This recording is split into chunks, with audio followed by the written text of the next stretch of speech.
مسروق نے بیان کیا کہ میں نے حضرت عائشہ رضی اللہ عنہا سے پوچھا، اے ایمان والوں کی ماں، کیا حضرت محمد صلی اللہ علیہ وسلم نے معراج کی رات میں اپنے رب کو دیکھا تھا؟ حضرت عائشہ رضی اللہ عنہا نے کہا، تم نے ایسی بات کہی کہ میرے رونگٹے کھڑے ہو گئے۔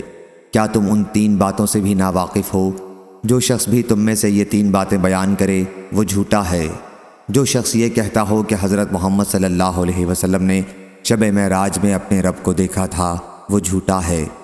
پھر انہوں نے آیت لا تدرکہ الابصار سے لے کر من وراء حجاب تک کی تلاوت کی اور کہا کہ کسی انسان کے لیے ممکن نہیں کہ اللہ سے بات کرے سوائے اس کے کہ وحی کے ذریعے ہو یا پھر پردے کے پیچھے ہو، اور جو شخص تم سے کہے کہ حضرت صلی اللہ علیہ وسلم آنے والے کل کی بات جانتے تھے وہ بھی جھوٹا ہے۔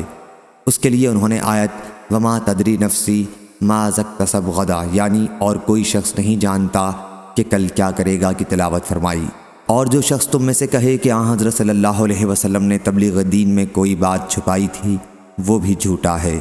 پھر انہوں نے یہ آیت تلاوت کی یا ایھا الرسول بلغ ما انزل الیک من ربک یعنی اے رسول پہنچا دیجئے وہ سب کچھ جو آپ کے رب کی طرف سے آپ پر اتارا گیا ہے۔ ہاں حضرت صلی اللہ علیہ وسلم نے حضرت جبریل علیہ السلام کو ان کی اصل صورت میں 2 مرتبہ دیکھا تھا۔ صحیح بخاری حدیث نمبر 4855۔